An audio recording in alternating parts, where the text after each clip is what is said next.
Welcome to the Salmon Runs YouTube. Enjoy the video. You start by checking requirements, macOS Big Sur or later, and an admin account. Once confirmed, open the Apple menu and choose System Settings. For older Mac OS, that's System Preferences. You want to be where Control Center options live, so make sure Settings is fully loaded before proceeding.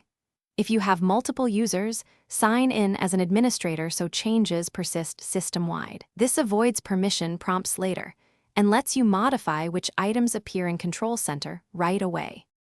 Now you customize what appears. Go to the Control Center section in Settings.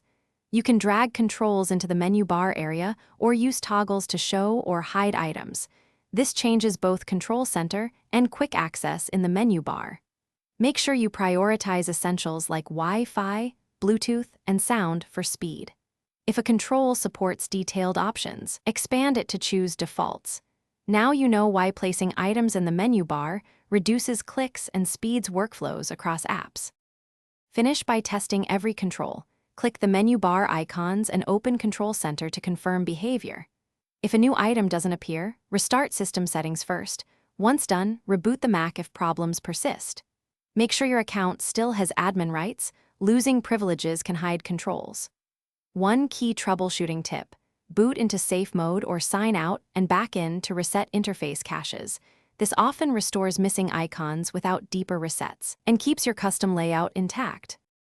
Thanks for watching. Consider subscribing if we helped you.